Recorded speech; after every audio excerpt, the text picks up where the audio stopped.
Alright guys, by the end of this video, you're gonna know all the realities of owning a sneaker store in 2024. I'm here with Michael. My name is Zain Zitawi. I've done over $2 million in sales as a sneaker reseller while being in college full time. And Michael over here owns 2 sneaker stores, one in Nashville, Tennessee, one in Murfreesboro, Tennessee. So in this video, we're gonna expose everything. So that being said, you wanna just give a quick intro to the people, tell them who you are, how you got into sneakers. Yeah, so my name is Michael. I'm the owner of Running Back Murfreesboro. It's essentially a buy-sell trade company that I founded directly here in the heart of Middle Tennessee when I was in college. It's something I really just took as a side hobby when I first came out here, buying shoes for my personal collection, and then just kind of grew it and scaled it to the point where my collection was settled and I was like, start making money with it. And you know, we were peak COVID, so money was great. We were making money from sneakers, consoles, graphics cards, any avenue that we had to really make any form of revenue. We were doing very well with that. And fast forward, we had inheritance money come through. And you know, like I said, I was at MTSU studying business and ended up dropping out and doing the store. And fast forward, we're now 2 years in and in 2 locations here in Middle Tennessee. So I assume when you started out, obviously probably didn't go straight to the store route right off the jump. Maybe you started out camping out at stores or going to retail stores and maybe buying shoes to resell from there. Really break down how you made that transition from just regular reseller to the store route and why you decided to open a store. Because a lot of resellers, I think, dream about opening a store, but they just don't understand. And why, in my opinion, that's a bad idea, but 2, how to do it the right way. So explain why you thought that was the right route for you. Yeah, most definitely. So like I said, it started, you know, I was just an average college kid. I was selling shoes out of my dorm. I would go to releases. I'd skip a lot of classes just to be at the newest drop. I'd go sit in line all night. And I was really working on the networking too. You know, that's the biggest thing for anybody who's in this industry. So I'd go meet players on our football team. We do shout outs. This was before the whole NIL thing. So you could get away with a little bit more. So, you know, we were just focusing really on the networking, and that really helped the page take off a lot more, a lot better than, you know, what we were expecting. And like I said, with it being COVID, I mean, we found revenue through shoes. We found revenue through PlayStations, graphics cards, Pokemon cards, anything like that. I mean, we were doing the botting stuff. So, you know, we were online doing the whole botting, getting orders in, and I was just able to scale it, especially the PlayStations. That's where I made most of my money. Release day, walked in the GameStop, picked up my own personal consignment, and walked to my car. Some dude stopped me in the parking lot. I was like, hey, do you want to sell this? I was like, I mean, potentially. How much do you want to pay? Dude paid me $1,250 in cash right there. Wow. I went home, set up my bot, and because it's cross, you could do consoles, retail, everything like that with it. Set up, I hit 25 PlayStation 5s. What bot was it? TKS. Okay. So if anyone knows what TKS, you know what it is. That's old school. OG bot, yeah. That's old school. So we did TKS. We hit about 25 PlayStation 5s that day. Paid anywhere about 400 to 500 pence, you know, digital versus disc. Sold everyone for $1,000. I mean, we doubled our money. 25 consoles was at $15,000 in profit. Yeah, that was a crazy era, and for me especially, that's around the same time when I started to get more into reselling, like taking it more seriously. PlayStation was my first, I guess, big money maker, revenue generator. How'd you kind of go from the consoles and PlayStations into like sneakers full time and doing mainly sneakers now? Well, I mean, I started with shoes first. I mean, the console was just kind of side income. I mean, anything that was trending making money, that's what, you know, we were at. Shoes was always our core. So consoles, as people got them, slowly the demand died down. And that's when we started to get back into shoes. And shoes was just something that, to me, that was my area. I knew it better. And it was something that, I mean, there's a hype to it, a trend, but it was a lot more consistent than when something new comes until, you know, everyone gets it. So, you know, we went back down that avenue and just kind of worked on scaling it. Like I said, we focused a lot on the networking aspect. We were traveling to events with it. You know, Boston Got Sold. We drove 15 hours each way to Boston Got Sold. We were going to Miami, every Atlanta event we could, and just really networking and trying to expand that. And, you know, having the profit, of course, from the consoles and everything was a great capital source to really just keep buying all the shoes. And then, you know, at the time was right, we started exploring the store idea just because the money coming in was just too good. Yeah, dropping out, that's something I've always wanted to do. I never was able to. I actually graduate next semester or next month, so I never fully went for that route. I think I props to you though for doing that. I think that's solid. So tell me about grand opening. I know Murfreesboro store when it first opened. I remember you coming to Knoxville and you guys killed it like that first couple of months. So talk to me about the launch, the grand opening, those first few months, and how that looked for the business. Because I remember it was pretty substantial, pretty impressive. Yeah, no, it was, before we opened, we were estimating we'd probably do maybe $40,000 a month gross revenue. And, you know, we opened in August of 2022. Fast forward, we did, within the first 7 months, we did $1 million in sales. That Christmas, we did a quarter. First 7 months, $1 million sales? Yeah, it took us 7 months to hit our first $1 million gross. That's crazy. A lot of stores don't even do that their first year. Yeah, or their first few years. Yeah, no, to do that was insane for us. Yeah. And that really just kind of opened the gate to, you know, the opportunities with the store. I mean, just from scaling to that, I mean, that's, you know, that was really a big boost boost on why we have store number 2, and it took us not even really a year to open the second store. All right, cool. So store number 1, absolute banger the first year. I can see why you wanted to go and open store number 2. How did store number 2, we're actually in store number 2 right now currently. So tell me about store number 2, and also talk a little bit about the pricing strategy in both of these stores. I know a lot of stores have super high prices, like $500 for easy slides at one point. Some stores were charging. Are you one of those stores that charges the absolute top dollar? Are you more competitive, or are you kind of just like in between? And kind of break that down. So we're definitely more competitive when it comes to pricing. Most stores, they have a natural upcharge. For us, on average, is market plus $80. So whatever StockX ask is, typically we'll add $80 on it. But then again, there's so many variables that come down to that. If it's something that we might have got for really cheap, we're gonna do less than that because we're already happy making what we want, and then it gets a better deal to the end consumer. And then if it's something that's very high demand, because if you're buying a used shoe, it needs to be at used prices. A lot of stores will charge lowest ask for used prices, and for me, I just can't justify that. Like I said, if you're buying a used shoe, it needs to be at used prices. So let's talk actually about consignment. I know that the way that I started doing business with you was through consignment. That was the first way that we were one of, I would say we pushed a good amount of consignment through you in the beginning. I was an earlier consigner. Yeah. And then I know you can just tell people what happened with consignment, what are your thoughts on consignment, what went well for you, and then why did it ultimately lead to the, those problems that we were going to talk about briefly. So consignment, I think it can be a good thing, but it can also be a very bad thing. I think it's wonderful for the consigners, but as a storefront, consignment just didn't make sense for us. So whenever we opened store number 2, we shifted most of our inventory over to store 2 and defaulted our main store to majority consignment. If you're strictly a consignment store, to me, there's not enough money involved. We were charging 20-25% on average, and unfortunately due to that, we fell into consignment debt. And unfortunately nowadays, that's something very common. Many stores will take that, they run off with, stores left and right are running off with pairs. People are being owed $50,000, $100,000. One of my friends, Danny, he works with a lot of stores as like an sole exclusive consigner. He's at a couple of stores in recent history that have owed him $30,000, $50,000. So he has to pull up, go get his pairs. It's a whole. Oh yeah, no, it's most definitely a mess to deal with. And like you said, a lot of stores, they just tell everyone to screw off, file for bankruptcy, and that's that. But for us, the situation was unfortunate that we fell into, and thankfully, we caught it in time. And there was balances that were owed, but through time, we got back on our feet, took care of everybody. It wasn't easy. There's times you didn't know if you were going to be open in a month. So it got rough at one point. Especially with the market just being so low right now, then tough times. It got there were some very questionable days, but I did everything in my power to make sure that would never happen to our store, because I worked way too hard for something like that to ruin everything that we had. Okay, so I know you mentioned there was a couple of times where you didn't know if the store was going to be open the next month. I want you to kind of touch more on that. What was that like? How'd you get yourself out of that situation? How are you going to prevent that situation from happening again? Yeah, so obviously we had the consignment factor, and then on top of that, here at this store, we had a break-in over the summer. Unfortunately, 3 o'clock in the morning, some dude drove a car right through our glass and cleaned out the store about $25,000 in product, which, that offset everything, especially because it was at a time where we were about to roll into back-to-school shopping tax-free, so that pulls away a lot of capital that you had for that time, so that definitely made a dent. And we have insurance, but it takes time for all that to process. You have police reports to go through, court hearings, and then you have the insurance process, which you have to file that. They have to do their whole investigation, and it's a couple months process. It doesn't happen overnight, so you're over here crippled until you get your check from them, and then you're not even guaranteed a good payout. Thankfully for us, we got almost what our asking price was for stuff, but for other shares, it's not always the same. Some people they're taking losses, they're getting payouts of less than what their cost is. So it really crippled us for a while. Seems like break-ins are, as a store, it seems like you just have to expect them to happen. Do you think that's just, as a store owner, is that just something you need to prepare for, or is there a way to prevent that? I know it's obviously difficult adding so many shoes that everyone wants to get their hands on, but what do you do to prevent that from happening? Because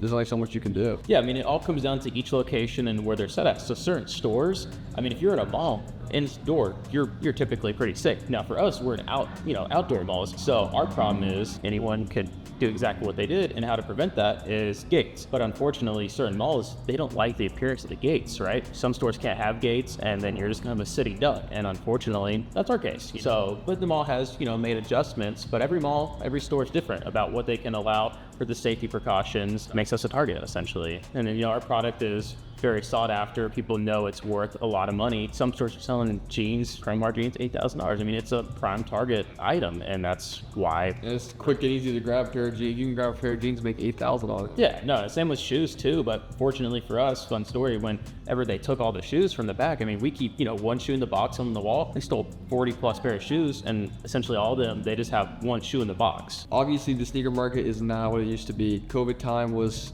I think, where a lot of people started and set the expectation crazy for how the market was. I mean, you could literally make $100 a pair on like pretty much any shoe. Now it's a lot more of a high volume, low margin game. How much has that affected the store? And what are honestly your what's your market, like what's your opinion on the future of sneakers? Do you think sneakers is dying? Are you worried about the future? Kind of just dive into all of that. Yes, I mean, obviously we saw what COVID set the bar to. I think that's something we'll never see again, thankfully, not thankfully. But for us, it's just more about learning and adapting with the market. You have your trends, and then for us, we saw sales. I mean, we were a 6-figure revenue every month at each location. We were doing extremely well, and then since everything's calmed down, we've dropped 60% in sales on average. We go from doing 110, 120,000 a month to about 50, 60, depending on the store. But for us, in order to combat the loss of revenue from that, I mean, we started selling on eBay. We started selling StockX. And so even if it's, we're not getting our full margin that we're looking for, but like our little transactions on StockX, I mean, if we can make $30 a pair of shoes and we're selling good volume, we can sell 100 pairs a month easily. If you're making $30 a pair, I mean, that's what, $3,000 extra a month right there is almost half a rent. Yeah, I think the reason that I never really went the store route is I much prefer to just not deal with customers, do the high volume, low margin business model, but not have to worry as much about overhead. Because with a store, you can talk about a little bit of that too. I mean, there's rent, there's employees, there's insurance, there's so much. And I know you pay a ton for insurance here. Can you dive into some of those expenses,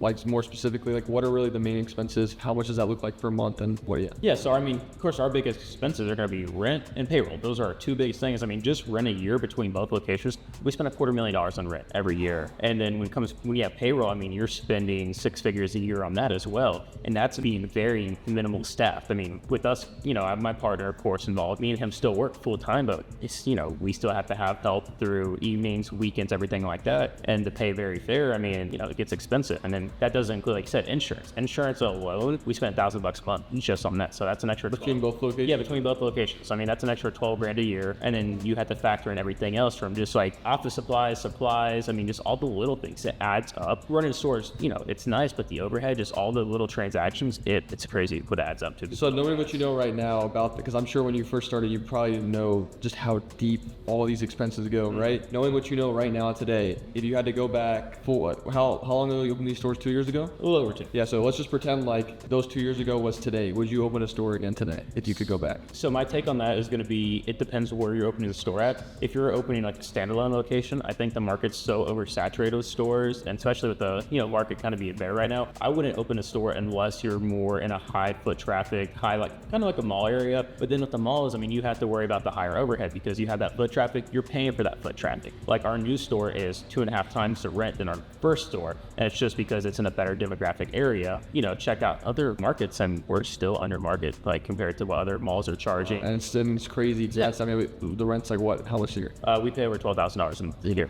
What people don't realize in the retail industry too, you also have a break-even point too. And what a break-even point essentially is, after we do X amount of sales and hit a break-even number, we have to turn over percentage of each gross sale to the mall on top of rent. So depends on the store, but on average it's about 6%. So after we do say $1.8 million in gross sales, every dollar after that, they want 6% of that on top of rent too. Just gross revenue? Yeah, just gross revenue. Mm-hmm. Oh my God. And that's, you're basically paying 6% tax. Just exactly. And that's on gross too. So it's not even net anything. Wow. And then that's on the cheaper side of things. Some stores are paying 10 to 12% on just gross revenue. Yeah, just on gross revenue. Then that can get very expensive. I mean, if you're a 6-figure month store and you're past your break-even point, you're paying an extra $10,000 to $12,000 a month just because of that break-even point percent. That's not even. I mean, if you're only making a 15, well, I mean, I'm sure stores operate a little bit higher margin, but like, let's just say you're making a 30% margin. Yeah. Your margin's just literally almost sliced in half. Yeah, sliced in half, and that's why you see a lot of these like high mall stores charge so much on their product because they do have to factor in that break even, which the consumer doesn't realize how the retail industry gets with that. So with these stores, we can think of like the Vegas stores, the Miami stores that charge so high over market. Do you think these stores will survive? I mean, right now the economy, I don't know, we're in an interesting place. New president was elected. We'll see how that pans out. But the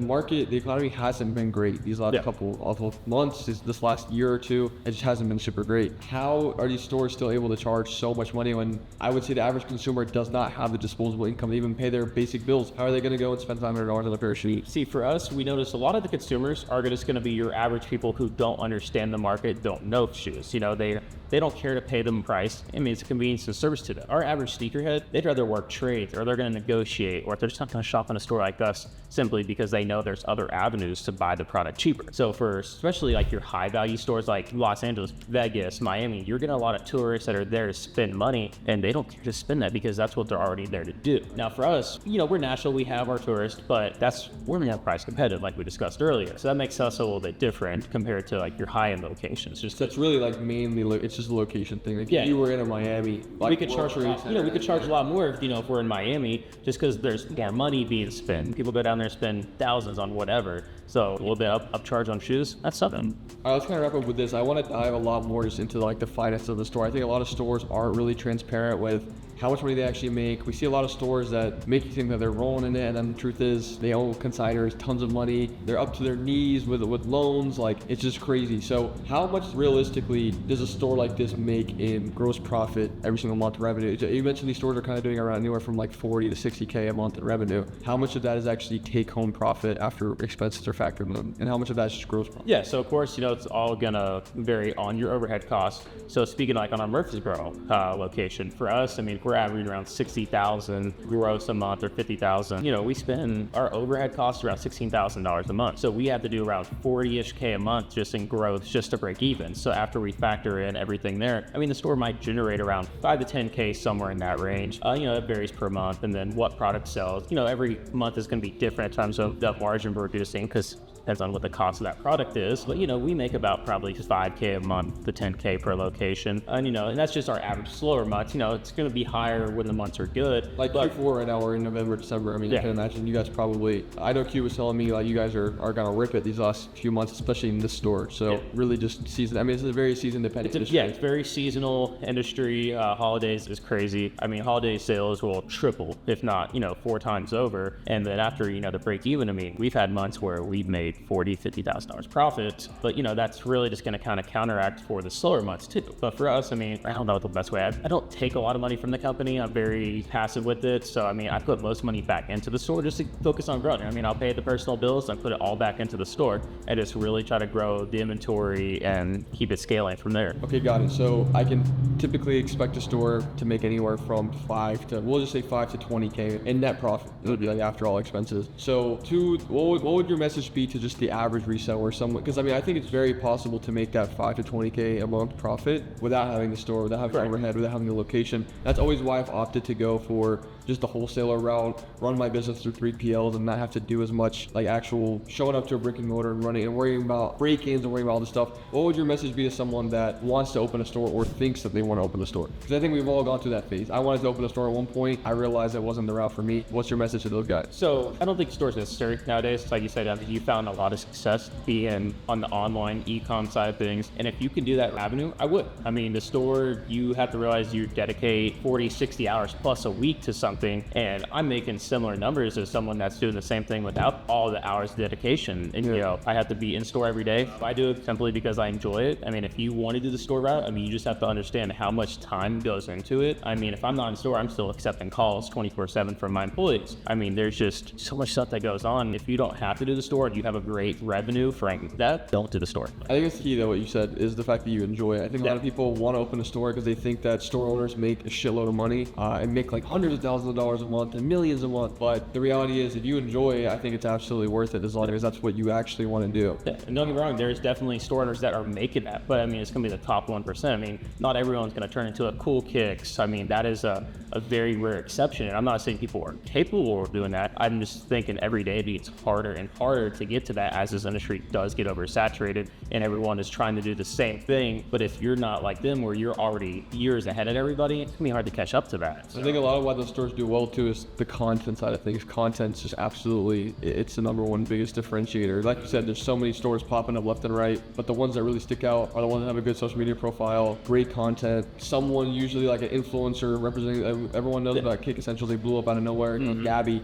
right? Like having someone like that can really blow up the brand. So yeah, I mean, content is major. I mean, even for us, we don't do a lot of social media content, but come 2025, that's something we're trying to do. I mean, we're trying to film a lot more content in store, trying to do cash out videos, customer interviews. I mean, you name it, just anything. Because at the end of the day, content, especially IG Reels, YouTube, anything, free marketing. I mean, it's free views that you can really use just to increase sales. Like, and we saw with these stores that are doing that. That's the reason they're the top 1% guys, because that content. I mean, if you didn't have their content, I mean, you wouldn't know who they are and they wouldn't be doing what they're doing today if it wasn't for that online presence that they have. Right. Well, I think this was honestly super valuable interview. Hopefully the people watching this found that valuable as well. Last kind of thing I want to leave off with, one message to someone that is starting a sneaker reselling business, maybe not going the store route or thinking about the store route, someone that just wants to succeed or make a little bit of extra cash with sneakers in 2024. What's your message to them to be successful? Be consistent and network. I mean, people preach all the time, your network is your net worth. I mean, it's all about who you meet, and that really opens the doors to actually be very successful in this industry. If you don't have the people, the connections, you're not going to have anything, and you're going to be very minimal on your operations. And that's the biggest difference that I've found, that it's going to allow us to scale with everything long term. 100%. I appreciate your time. Where can everyone find you? Yeah, so our social medias, they're going to be Run It Back 615 and then Run It Back Nashville. All our Instagrams, websites are the same thing. If you guys enjoyed this video and you found this valuable, let me know in the comments, and I'll leave all of Michael's stuff down in the description. If you guys want to come visit the store, if you're ever in Nashville or Murfreesboro, or if you want to sell to them, they buy shoes all the time. So hit us up on Instagram. We have a Discord community that we have, especially for my resellers. Join us on Discord. We do cash outs, everything like that on there. Zain will drop it right here. Everything will be down in the description. And if you guys enjoyed this, drop me a like and subscribe. It'd be awesome. And I'll see you in the next one.